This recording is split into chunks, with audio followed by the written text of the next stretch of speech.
Good morning. My name is Annette Allen. I am a business development specialist with the Value Added branch of Manitoba Agriculture.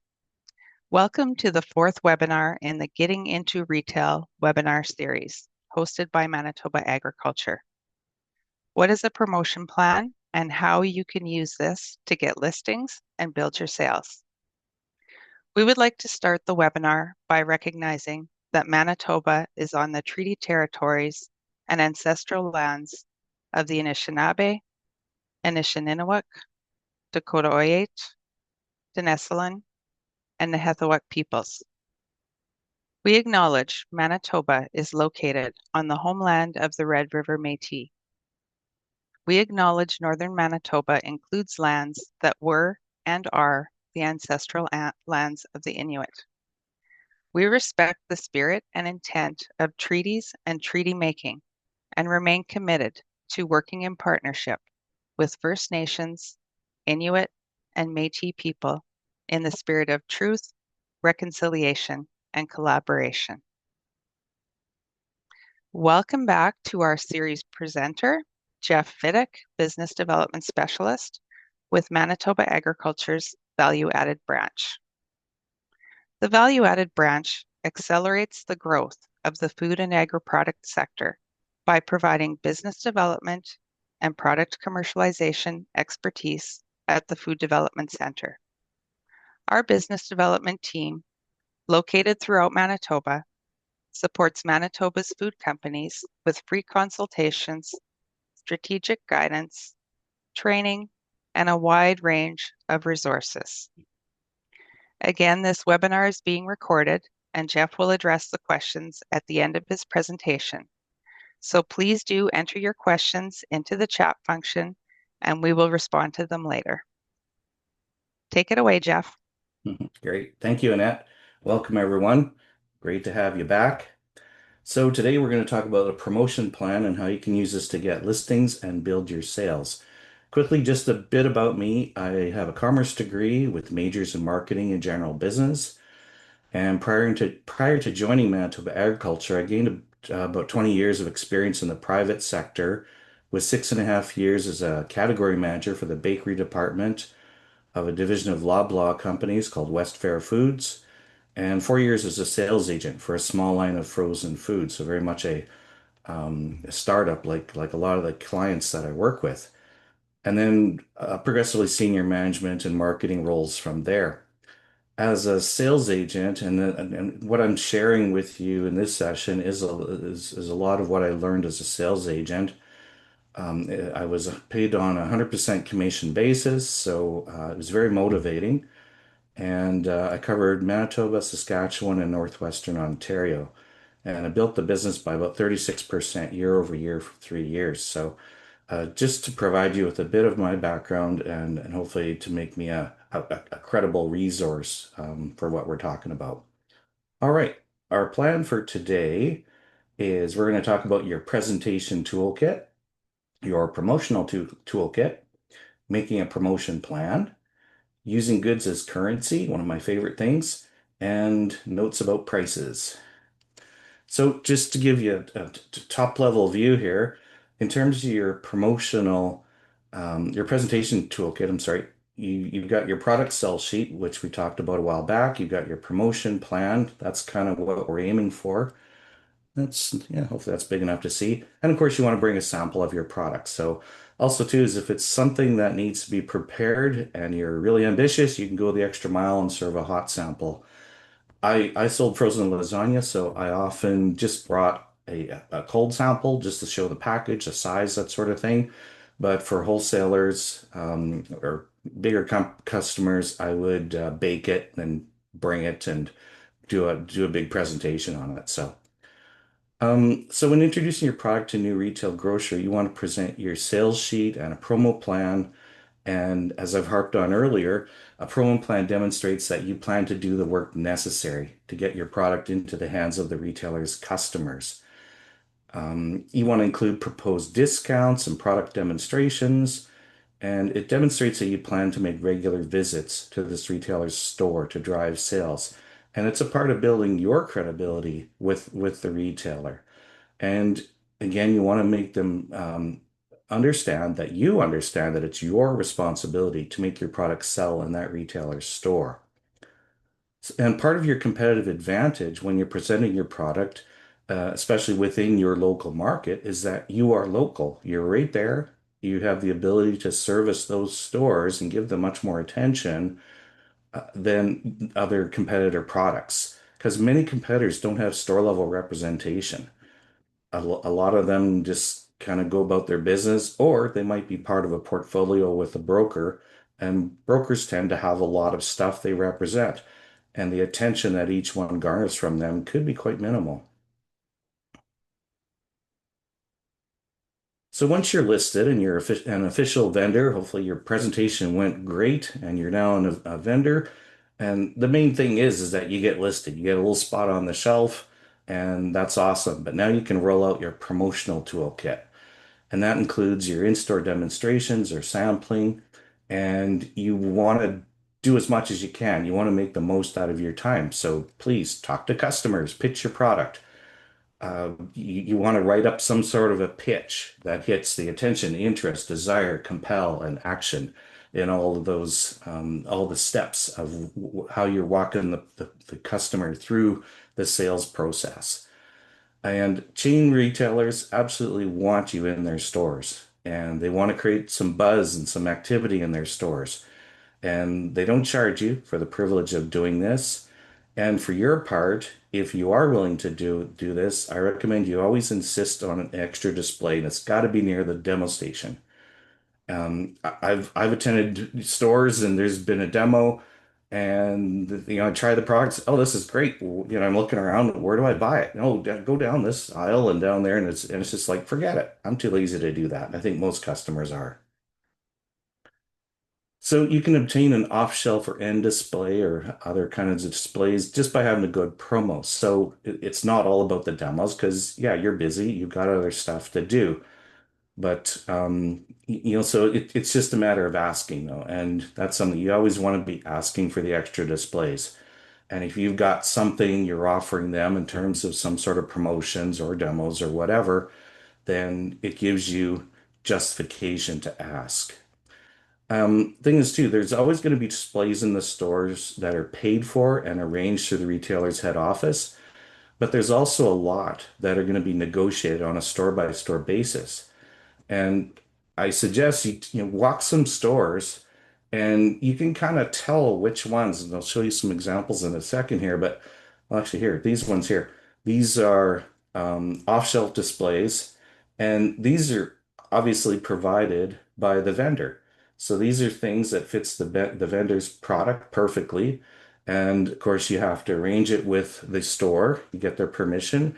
And the way you approach this is you're walking the store, you see a spot, maybe someone else is in that spot, but you kind of say, oh, that'd be a perfect spot because it'd cross-sell great with my product in this section, because it doesn't have to be in your section. Maybe you're selling peanut butter and you want to put it in the bread section or something like that. Well, jam, you're more likely to sell jam.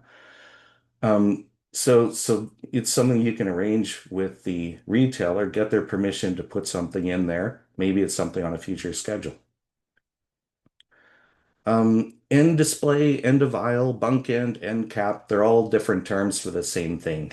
I don't know if it's a generational thing or what, but just different retailers, different people call them different things.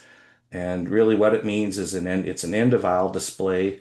It garners a lot of attention. Consumers just assume that what's in there is on sale. But the tell is that if it's like a white pricing label, chances are that's just the regular price. So it's more of a feature. Same with this one up front here. If it's a yellow tag, then that means it's a real sale and that there's, a savings to be had. So that's one of the difference. The thing too is again, when you're walking the stores, you're going to notice if you can visualize the store without all this extra stuff piled in there, without all the pop-up displays down the aisles, without all the pallet-sized displays down the action alleys. That's all space that's deliberately created so that those kind of off-shelf displays or extra displays can be brought in. They can be put there. It's all by design. Also, too, is you can negotiate your way into different displays. I've never paid money for a display. I've always paid in product. And I alluded to using product as currency, and that's exactly what you do. And what's cool with that is you're trading on the value of the product. Your cost of goods is none of anybody else's business. So you know that if your cost of goods is $12 and you're selling that product to the retailer for $32 a case, you've probably got a little bit of wiggle room there to do some, to use that to pay your bills. Some more pop-up displays. Again, these can be put anywhere, of course, with the retailer's permission. They can be fancy like this, branded or whatever. Uh, and it's something where it is a bit expensive, but the nice thing is that you can bring them into a store and they can be there for a period of time. Next thing in your promotional toolkit are small price discounts. So the yellow tags draw our attention to those items regardless of the savings amount. So it at least gets us to look at those items. And if you didn't just notice in the photo here, the thing that really calls for our attention is, in this sea of beige and white, what really calls our attention are these yellow tags here, right? Um, so one of the things is that you don't have to have a huge discount. You can do a longer period discount and have maybe 5% off or something like that. I noticed one time in the cookie aisle where there were several items that were only 10 cents off, but they still had this little yellow tag on them, and it was 10 cents off for the next month or something like that. And that's the kind of thing where you can choose to offer a discount to your retailers for some period of time. And of course, it is a discount, so you can also ask for extra displays. Okay, so in terms of a starting point, and just talking about the discounts here, this is the chart we introduced during the pricing workshop. And this is essentially our quick cost of goods sold and retail calculation tool. Oh, it was in the second webinar in the series. I remember now. And it's basically showing, we read it from the bottom, that for every dollar of cost of goods, we want to make 45% gross profit margin. So our profit is 82 cents. Our base selling price is $1.82. We're going to budget to hold 15% marketing funds just for future use and just in case. We can also use them now. So that's 32 cents, bringing our net selling price to $2.14. If we are using a wholesaler, let's say we budget for them to have a 20% gross profit margin, that brings their selling price to 267. Their selling price is the retailer's buying price. If we were not using a wholesaler and we were delivering direct store delivery or DSD to the retailers, then our selling price would be the 267. The retailer told us they want between 30 and 35% margin, so we kind of split the difference in the middle at 33%, and voila, our selling price of 267 gives them a retail of 399. So about a 1 to 4 ratio from your cost of goods sold to a retailer. So that's kind of our starting point. Now let's say we wanted to do a little discount, and really you could take it off wherever you want to, but given we called this part here marketing funds, I decided to knock this down from 15% of holding to 10.5%. And I just played with the numbers to get to a retail that's about 5% off. So by giving a discount here and selling it to the retailer for 254 and still offering the same gross profit margin, then they can put the little yellow tag up and they can offer a retail of 379 to their customers. Okay. Now, in terms of a deeper discount, that's one where, like here in the picture, it's a little bit on the top here, but it's got a bigger price, and I think it does mention what the normal price would be, the regular price. Here's some items here. They're featured on this Sidekick, I think it is, and you can tell because it's a white tag, they're just a regular price, but it's something different, something new. And with a deeper discount, we're going to give if we expect them to give the consumer a deeper discount, we have to give the retailer deeper discount. Same chart as before. So I left our 45% margin here untouched as before. Now, just to give a little bit more of a discount, I've knocked this down from 15% of what I'm holding just for marketing funds down to 7%. And now we're going to be selling, either our wholesaler is going to be selling it to the retailer, or we're going to be selling it to the retailer for $2.44 per unit. In this case, when you're offering a deeper discount, you can offer or ask the retailer to take a slightly lower gross margin. That's where it's really helpful to talk to them beforehand and get a sense as to what those numbers are. So, definitely try the corporate retailer, see if they can tell you, and just ask for specifics about your product category. And um, if they can't tell you, you could always kind of do the leading witness thing where you say, well, is 30% enough for regular retail? And they'll say yay or nay. And if it's like, no, we need a little bit higher. Okay, what's a little bit higher? 33? You kind of try and get it out of them. And on the same with the other direction, it's like, okay, let's say I'm offering you a sale price. Is there a lower figure for gross profit margin that you're willing to take for a 1 week promo?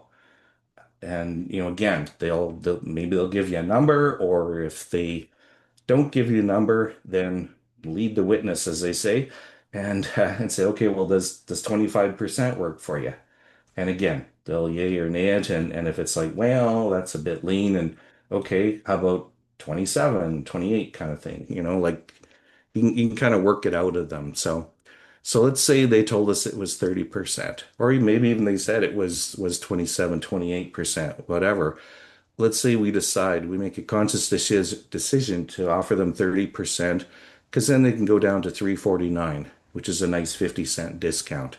And the thing is they're making only 3 percentage points lower than their normal margin. So maybe that is going to help us when we ask the question, everybody, we need a display. Always asking for displays, like a broken record. You just got to keep asking for that because that is key. And ultimately, this is what we're looking to accomplish is through promotions, extra displays, in-store demos, you want to ratchet up your sales. And basically you're starting at this lower point here.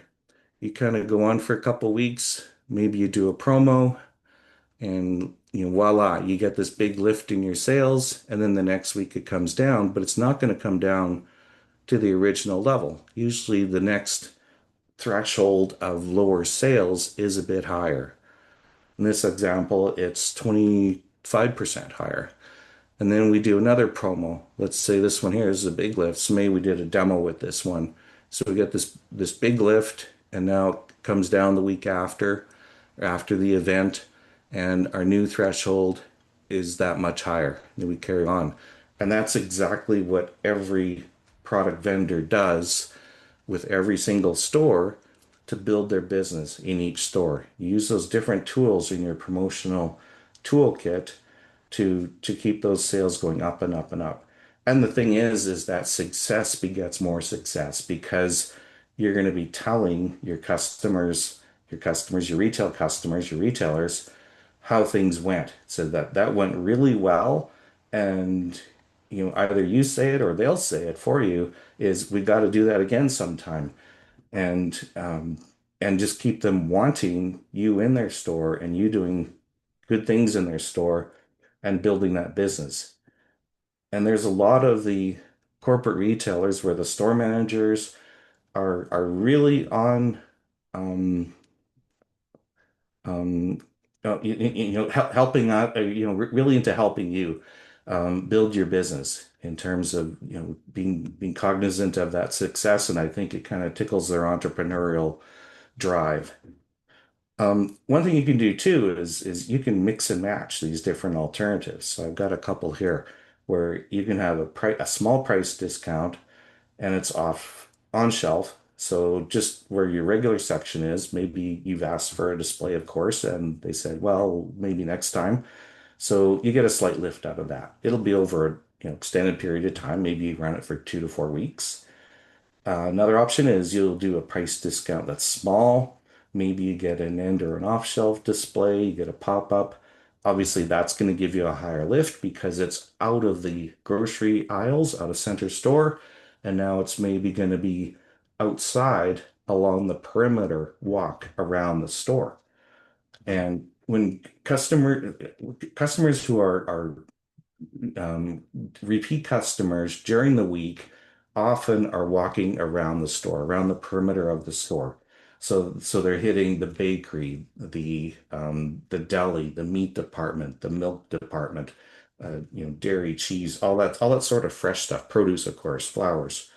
So they're shopping for all that fresh stuff because they want to have it fresh, they want to enjoy it fresh, so they're coming to the store often. A lot of times maybe there is something on their grocery list, but a lot of times that stuff is right on the action aisle, so they don't even have to walk down the aisle to fetch it.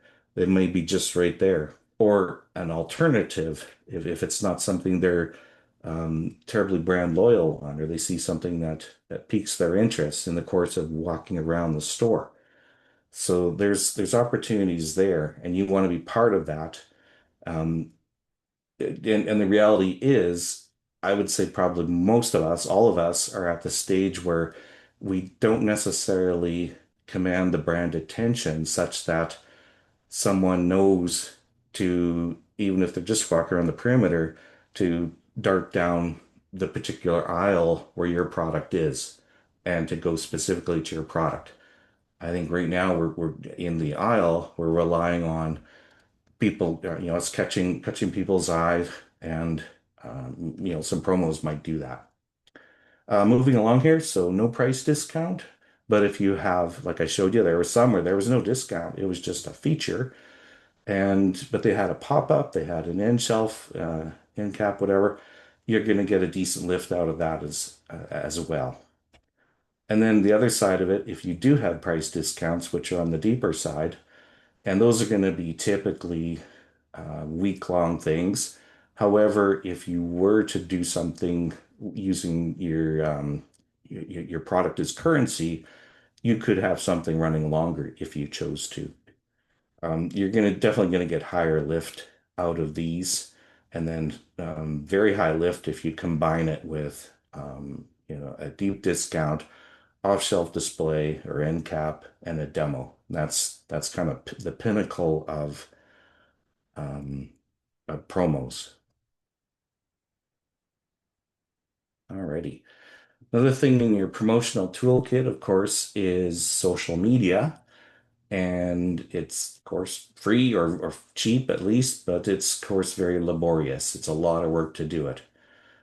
And where you can exploit this, though, is use it to promote your presence in specific banners and locations. So, for example, if you're in an IGA store on the corner of Main and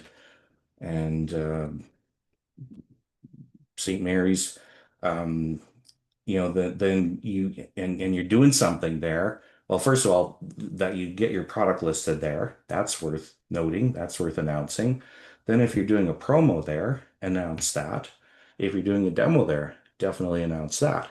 So any sort of activity you're doing, and I'm told by retailers that they love that sort of stuff because if you tag them in those announcements, they will republish it for you. So they're sending it out to all their followers. So you may not have a lot of followers of your own, or maybe a decent list, but you can amplify that by uh, tagging the retailers. And again, that's a great way to keep them engaged and to increase your likability with them.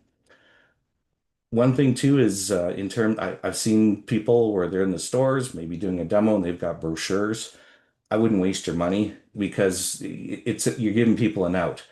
It's like if you're doing a demo, they either like it or they don't like it. And if they say, "Oh, well, you have a brochure," I'll take a brochure and I'll think about it. It's like, come on now, it's a food item and it's $5. You either want it now or you don't. So I wouldn't waste your money. I've had, in terms of coupons, I've never had much luck with them. I've even gone so far as to tape them on, not personally, but have them taped onto a product, and somehow they still don't get used. I don't know if they just get missed by the front end or what, but that said, I was just doing some research this morning and seeing that there are, of course, digital coupons now, so maybe that's something. And of course, with just the stress that people are facing now with grocery prices, coupons could be more viable now. But even at the best of times, I had barely 2% um, rate of return on those. So, it's something it's probably just a lot easier to just do the straight on shelf kind of promos. Another one, radio advertising, other advertising, anything that's not in the store, in my opinion, isn't necessarily worth it aside from social media because, really, um, advertising a brand on radio, it's just not the right medium for it. And the thing is, you can kind of look at what other food brands are doing and emulate them in terms of whether that's a good idea or not. Next thing in your promotional toolkit is just relationship building. It's build your relationship. You want to keep in touch with your retail customers.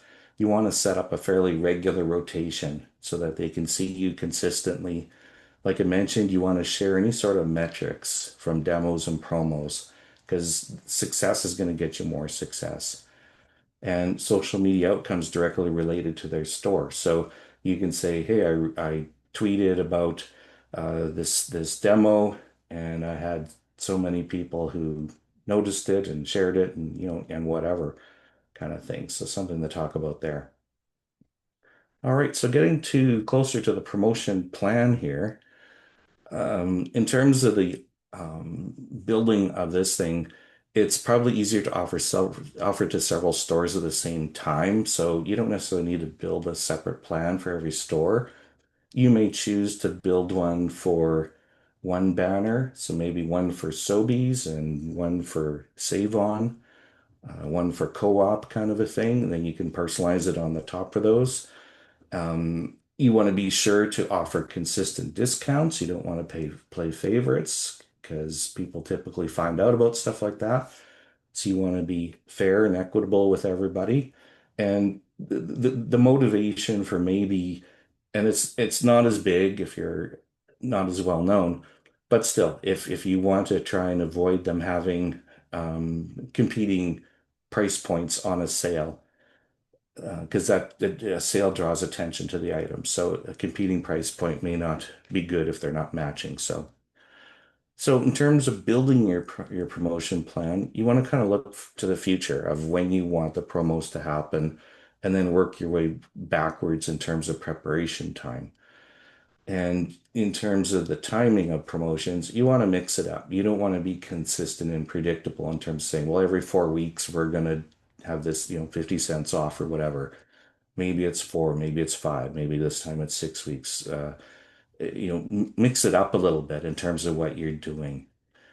Also, too, on the promotion plan, there's a space there for comments where you're going to make the suggestion or the ask about displays, and or maybe even note that you'd like to do a demo or something like that.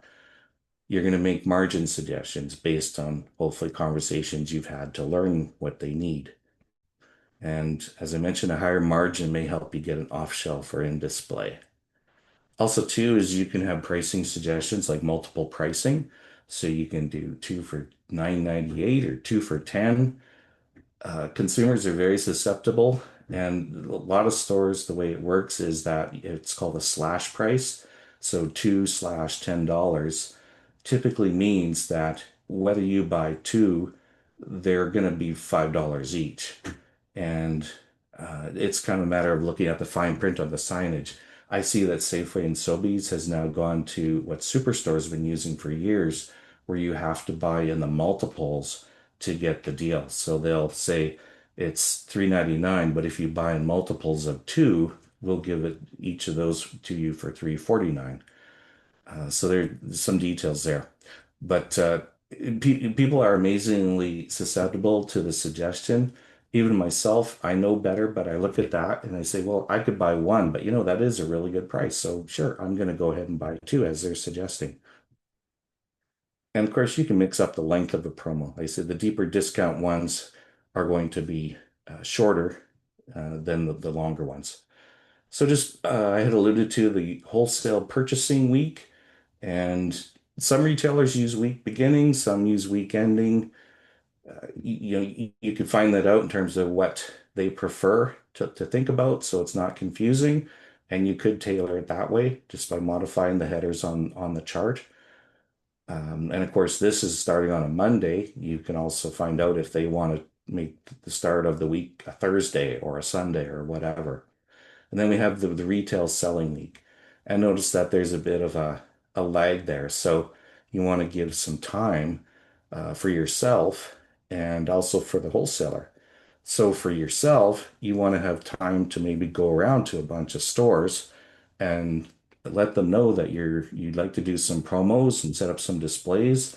You want to or get them to book some extra stock for these things. You're going to need time to build the stock in terms of manufacturing it. And if you're using a wholesaler, well, there's going to be some time there to get the goods to them and then for them to get the goods out to the retailers.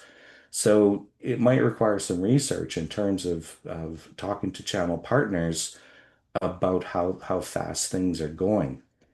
Also, too, is you got to allow time for the store to receive the stock because it may not go out on the sales floor immediately, uh, or maybe maybe they want to schedule in terms of when it does go on the sales floor and when to tear down one display and set up your display. So you can also give the retailer longer time to purchase. I'd put them in here as a week, but if you want to change it, you can definitely do that. Okay, just going to go through a promo page. This is a template that I've created. So just going to kind of show you what the final product looks like. So we're calling it promo calendar for your company, for all retailers, delivered by your company. Like I said, you can specialize it to various banners. You want to tell people what products it's for. So you want to give them the UPC for the product, the name and flavor, the pack and the size, and we've got capacity here for 8 products. And you're essentially saying this calendar is from June 10th of this year to October 14th of this year. The FOB point, free on board point, is customers dock, which meaning that the pricing here means it's delivered to them. And typically within a city, it's usually delivered pricing. It's too much of a hassle to add it on. Date it was created. So pretty simple. Now, in terms of the wholesale part of this, we've got the weeks where there's going to be a discount and times when there's no discount. So week beginning June 10, we're saying that, and we're going to communicate all the pricing by the case because then that's kind of how they're thinking when they're in wholesale mode. So the time that they're ordering, and we've decided we're going to give them a discount of $5.38 the week beginning June 10th. And that's going to take their case costs down to $61.68. And the week beginning July 15, we're going to give them $5 off even. And it's going to take it down to this. You can make these numbers whatever you want to. They can be whatever weird numbers work out such that the price per unit lands where you want it to land. And it fits what you're trying to accomplish in terms of your pricing objectives. And just a little bit of footer information here. We've got a lead time of 5 weeks, and that's the lead time that we've built in for this promo. And I suspect that's going to be a lot longer than your regular lead time for regular filling orders. So this is really just to give everybody more time to get these promos set up. And you also want to have your contact information where you can be reached. And oh, did I miss a piece of that? Oh, there's going to be another piece. Here, sorry, just going to jump ahead. I put that thing in the wrong spot. The other side of the chart here is the retail side of the chart. So we've got the retail selling week. So the stock they bought back on June 10th, when it reaches July 15th, then that's the time we're suggesting they put it on a promo. So we're putting the regular retail is $7.99. We're suggesting offer $1 off and pretty deep discount. So that should hopefully generate some good volume. We're suggesting a lower gross profit, and we're also saying, hey, we're going to run a demo 2 days of the week there. Can we get an off-shelf display for this promo, and definitely an off-shelf display or some sort of extra display in association with this demo? Because, like I mentioned, you don't want to have to be sending customers down an aisle to find something. And then we've got it reverting back to normal pricing after that at the regular margin they've told us they need. And then we've got another promo that we said week beginning July 15, you're going to get $5 off. So they're going to buy stock for that. They'll receive the stock probably around the week beginning August 12th. Then they can put it on sale starting the week beginning August 19th. And what we're suggesting is a two for pricing. And of course, we're asking for more displays. And then I got one here where it's a smaller discount and it's taken their unit cost to $5.28. And the suggested retail is $7.69, only 30 cents off. I think that was 3.5%. But it's giving them a slightly richer discount or gross margin, sorry. And of course, I did say that we should always be asking for promos, so I forgot to do that initially. So let's pop that in there. You don't get if you don't ask, so we got to keep asking. So maybe even a couple of weeks of that, we get something with them. They're incentivized here. They're making a bigger gross profit. They're getting a discount, nice yellow tag on there. Those yellow tags, when you look down the aisle of a grocery store, they want lots of those. They want it absolutely peppered because what that does is that helps strengthen their pricing image amongst their customers. It makes customers feel like everything in this store is on sale. I should be shopping here. I'm going to save tons of money. It's that kind of messaging they're trying to implant in the customer's mind. So by having promos, even small discount promos, you're contributing to the store's messaging to that effect. And of course, if there's pop-up displays or end cap displays, off-shelf displays, again, peppered around the store with yellow tags on them, and those are getting more visibility if they're around the perimeter of the store, then again, that's really helping to heighten their pricing image. Just want to make some notes about prices in themselves. In my career as a category manager, I did a lot of experimentation and merchandising pricing, and I've tried all the different price points. And the thing I've found is that there are price points where they either just don't make sense, like 809. You either do 7.99 or you do 8.19 or 8.29. 809 is just silly. Um, so the ones I'd put yes beside are, I guess, what I call meaningful, meaning that they resonate more, they make more sense. So 839, I've never really seen it matter whether it's 829 or 849. So if you can do 829, if that's enough, you're going over 7.99. So if you're gonna go over, you might as well go over a decent amount that's going to support your higher costs for a longer period of time. So I see 839 as, again, kind of a meaningless price point. 849 makes sense. And I don't know what it is about it, but it's just the look of that number. It just makes sense. Similarly, 859. You probably don't see a lot of 59s on the shelves. 869, yes. You see 869s. 879, 889. Again, those are silly prices. If you can do 869, great, do it. Otherwise, you're just leaving money on the table. So you might as well just crank it up to 899. And if you don't do it and take the cost for your, take those pennies for yourself in your selling price to your supply chain partners, then the retailer is going to take it for you insofar as if you got a category manager who's looking to rev up their gross a little bit, they're going to take those 879s and 889s and they're going to become 899s. And I know because I used to do that all the time. And it really had no effect on the pricing. If it was, in the form of it's 899 and it goes to 879 or whatever, then fine, it's got the yellow tag, it means something. But again, whether it's the regular price or a promo price, I've found that those are the numbers that just seem to make sense. Everything in between doesn't really, you shouldn't bother with. All right. Using goods as currency. So this is something where you would communicate this verbally and um, you would essentially offer a free case in multiple order quantities. If you've got more than one listing with a store, then let them mix and match. And what it does, it provides a more aggressive deal than a dollar off situation would offer with that you put on your promo plan. So this way you can be more aggressive on your pricing, but you're not committing to anything in print. And the nice thing is with this is that you can stop it anytime you want to.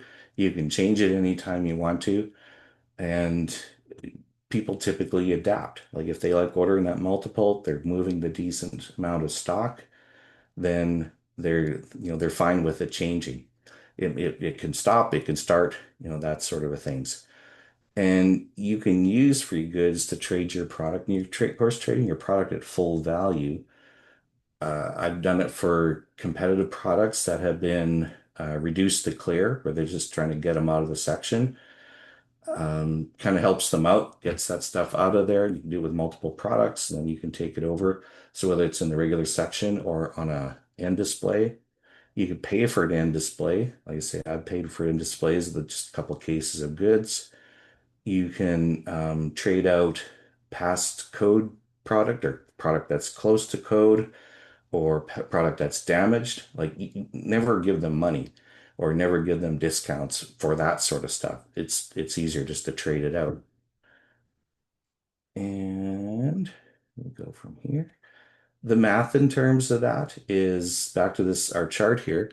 So again, let's say our cost of goods is $1 and we're selling our product to them for $2.67. Let's say there's 12 units in a case. That makes our case cost $12.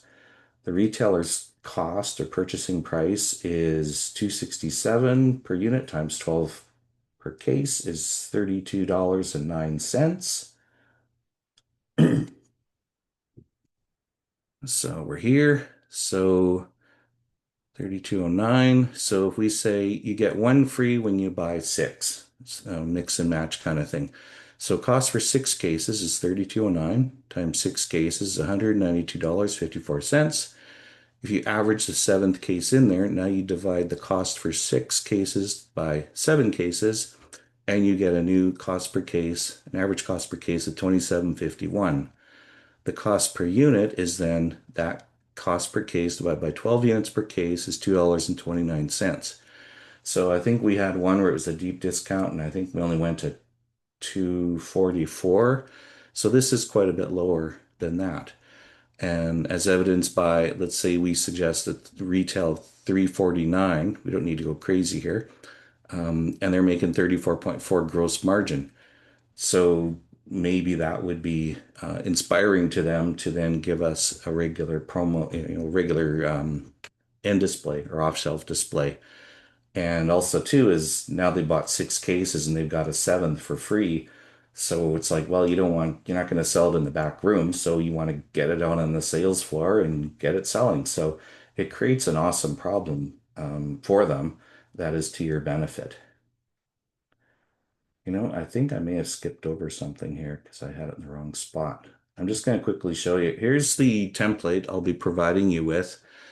Um, as with any sheet you get from me, I used to go with bright yellow so people didn't miss it, but um, it's just all the places you can fill in the details of how you want to set um, your information here. So it's a place for your name, your phone number, your email.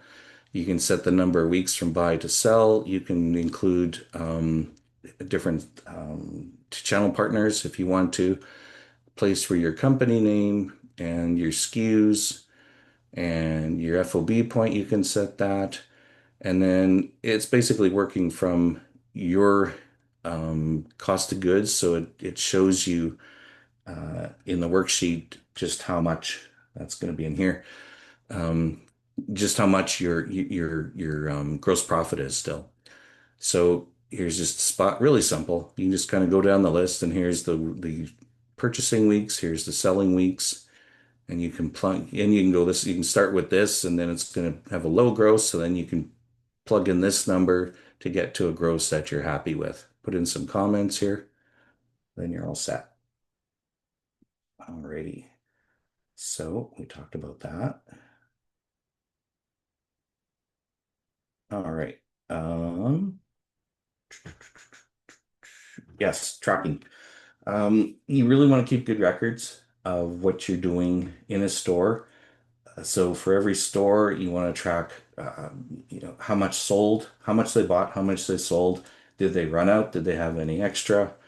I found that if you use like a calendar format, that's probably the easiest way to do it because then you can see whether there's any sort of seasonality or other factors going on. And the purpose of this is one, sharing your successes with the retailer. And like I said, success begets more success. And if you communicate it, then they know it's doing well. And it's going to serve you even more if you're communicating it to your retailers. And also, too, is if you sold 30 cases on the last promo, well, maybe they should be ordering 40 cases for the next promo, right? Because now you're as you may recall, the threshold of regular sales is going to be so much higher. So that if you get even the same percentage lift, it's now going to be the same percentage of a larger base number, which means that the new number that you're selling on that promo should be higher, right? And you don't want to run out. Like it sucks to run out and lose the sales and lose that business. And if you're out and you can't get goods there quick enough, well, you may just lose the display. They're not going to leave an ugly, empty display. So that's important. And finally, just want to share with you some thoughts in terms of raising our regular retail. We see this all the time, particularly with the gas stations where there's, the price is at, 149. They knock it down. It comes on this wonderful sale and we all stock up and feel really great. And then the price goes up to whatever, 169 or something like that. And I don't know about you, but I can never remember what it used to be. I suspect it's higher than it was, but it's just like I don't remember it well enough to get upset about it. And we're all happy we got to stock up at this lower price, but that's basically how it's done. It's kind of a ratcheting effect. So what I'm suggesting, and you can work with, you can basically use promotions and scheduled promotions to effect a price increase. So 7.99, let's say, is your regular price. Then you put it on sale for 7.49, and the revert price is now 8.49. That becomes your new regular price. So next time you're doing a sale, well, 7.99 is your new sale price. So pretty simple, but and sometimes it may take a couple ratchets like that. Um, just in case you do lose a bit of sales, if you've crossed, a particular price threshold where people are kind of maybe holding back a little bit. So if you ratchet it a couple times, that should help in terms of getting your sales back up. Alrighty, that's everything I got for you for today. So if you have any questions, I'd love to hear them.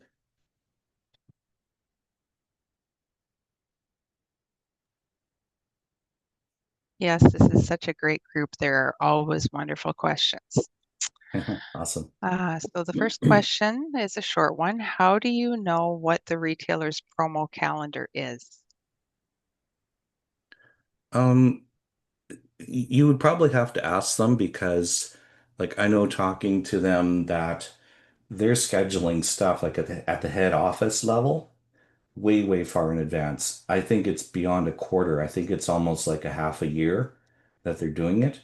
But fortunately, like the retailers I've talked to who offer a local program, they're willing to let their local vendors get away with doing them on a shorter um, time frame, with less lead time.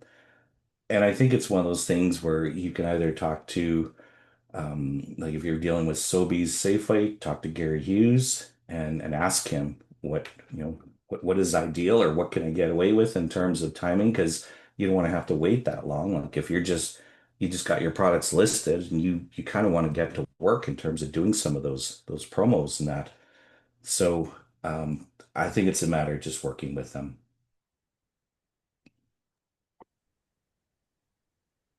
Is it good to do discounts on products around times that you know people are looking for it?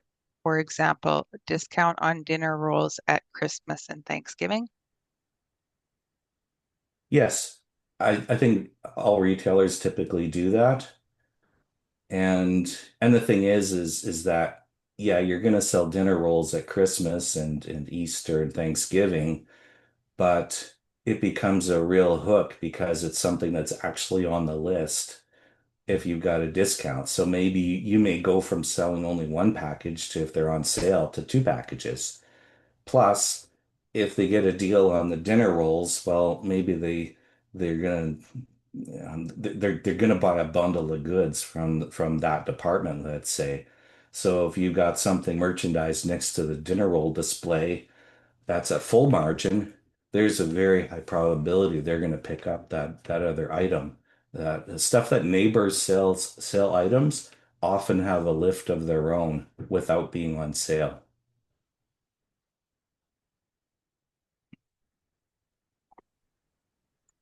If a brand sells in a number of different banners, Mhm. should the promo plan be aligned among competing banners or different by banner? I think it's up to you. I don't think there's any rule in terms of that.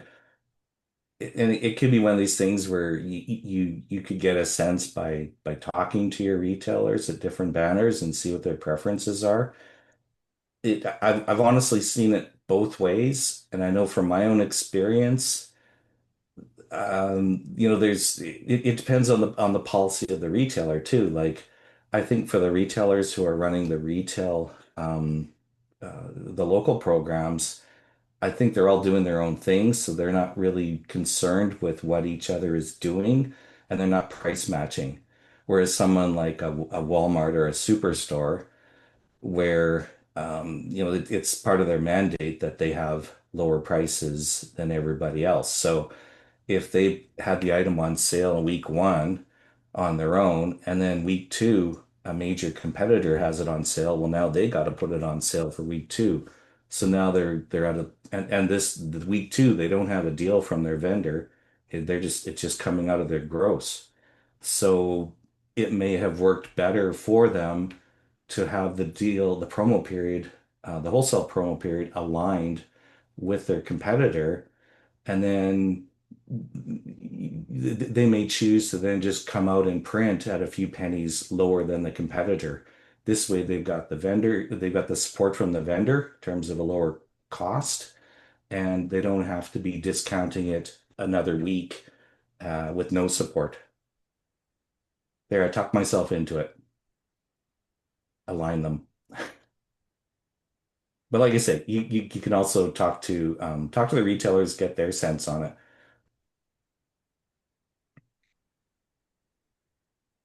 Will these stores only buy at the promo prices if there are such regular promos happening? I had a colleague say that they only run a big promo twice a year, CHFA twice a year, really, and not to cut your worth too often. Mm-hmm. Um, I think it's up to the vendor in terms of like really the stores I'm thinking of, Safeway, Sobeys, Save-On, Co-op. Those are the ones who are um, very welcoming to local brands, local vendors, and I think they're very eager to work with you. And to that end, I think they're willing to take promo pricing from you whenever you'd like to offer it. They're willing to get you in their stores and do demos whenever you'd like to offer it. And I think for your part, like I said, is you want to be asking for extra displays and facilitate that as much as you can or as you can afford. Like let's say if you want to look at pop-ups at some point. So in terms of someone being restricted to only a couple de deals a year, I could see a Walmart or a Costco perhaps following that sort of policy. Superstore, even, I think they're pretty well open to promos. I know they tell their vendors, give us your best price and we'll take care of the promos, but I also believe they still like to see promos, like extra promos. Um, so yeah, if you have a store who's telling you that, I wonder, what store it is, and if they are, and they just using that to as rationale for not working with you, I think that's their prerogative. Personally, I think there's lots of opportunity though for you to do lots of promos.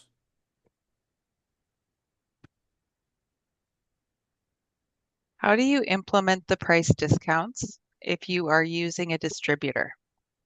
Do you tell the distributor to reduce the price, or is it directly to store and then refund the distributor? I would hope that we would be able to work with the distributor and essentially share the schedule with them so that they know what our plans are, so that if they do receive a large influx of goods from us, let's say, because we're using a distributor and we've consolidated our distribution for, let's say, 10 stores, and normally they're shipping 2 cases a week per store for us. That's 20 cases a week. Now, if we're expecting a big promo and that bumps up to even 100 cases, 200 cases, I would absolutely want them to be in the know as to what's going on and not surprise them. People hate surprises. So yeah, I would essentially first give the discount to the distributor, and then I would make it clear that the retailer is expecting a discount, and when that discount period should be. And the thing is that a distributor works if they're going whether it's cost plus like a markup or an upcharge, or if they're working on a gross margin basis, it's all based on the cost of goods. So if we're knocking down the cost of goods, then they should naturally be only you know working from that cost to get the new selling price to the retailer. So it should automatically get passed through. Also, what you can do too is your distributors, sometimes they have a flyer, and if you're allowing them to sell to whoever, they may put your item, your promo items into their flyer that they send out to their independent customers, let's say. And then the independents may see this and say, oh, well, that's a good deal. Now my customers like this product. They're going to order some as well. So again, there's another reason why we want to give everybody enough time with these promos so that they can do something with it. You may find too is maybe there's even some opportunities to deliberately participate in a promo program with an independent distributor, such that maybe you pay them some monies, or you pay it in free goods and they take it off their costs, or they take the goods and don't take it off their costs. But again, you can use the value of the goods if they'll accept that. And then you can be deliberately part of their promotions.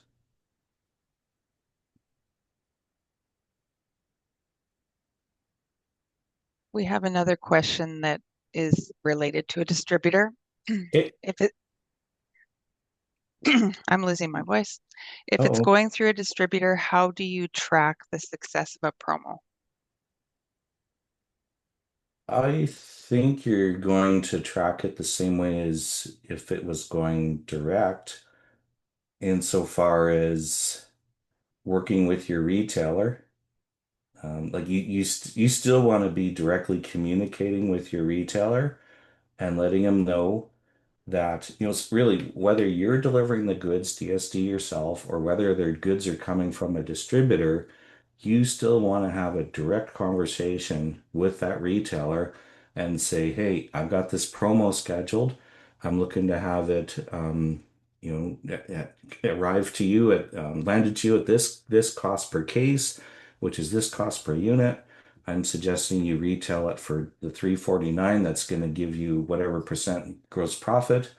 And and I would even go so far as you can do what's called detailing orders and say, I can take care of getting it ordered for you.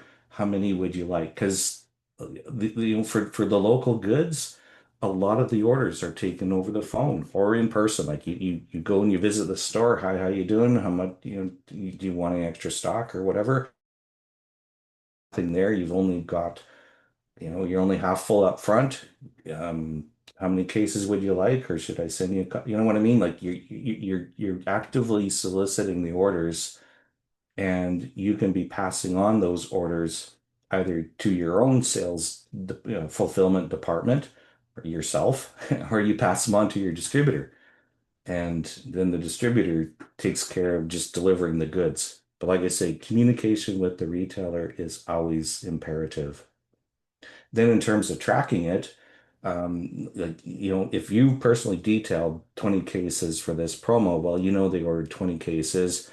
And then after the promo's done, if if you're delivering stock on a regular basis, or even you're visiting the stores, and if you have permission to go into the back room, see if there's anything left, or talk to the store personnel and just have a conversation with them in terms of how well did this go, and they should be able to tell you. Usually I've seen a lot of times there's a champion in the store of the local, whether it's the store manager or an operations manager or even an assistant manager. Typically there's someone there who's kind of keeping track of things, and even whoever's section that might be, they're also keeping track of things. And if they're I think a lot of people are now working, well, can't say that. If they're working during the day and you can catch them, then they should be able to tell you what kind of goods they have left over. Thank you, Jeff. And Mhm. someone did provide a comment in the chat suggesting that a distributor can provide you with monthly data if you ask them for it. Oh, So well, that's cool. Yeah, that's an communication is excellent key. comment. Thank you for that. Next question. We live remotely.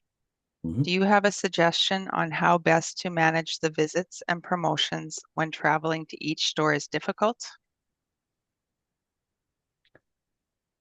Well, yeah, I guess you can try and do it by phone.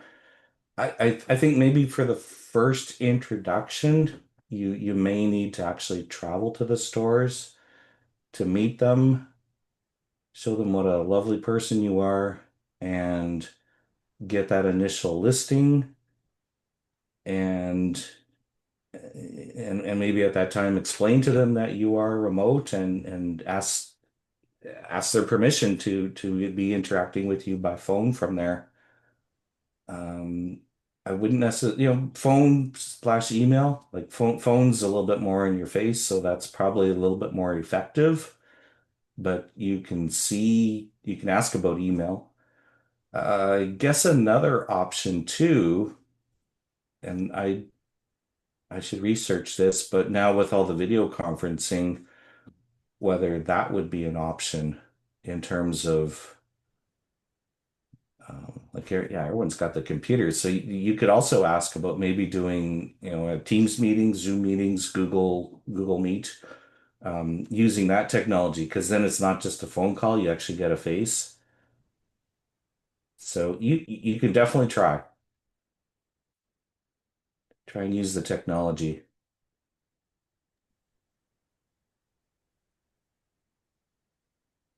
Okay, and the next question is somewhat related to the last one, but instead of a remoteness challenge, Mhm. it's an HR challenge.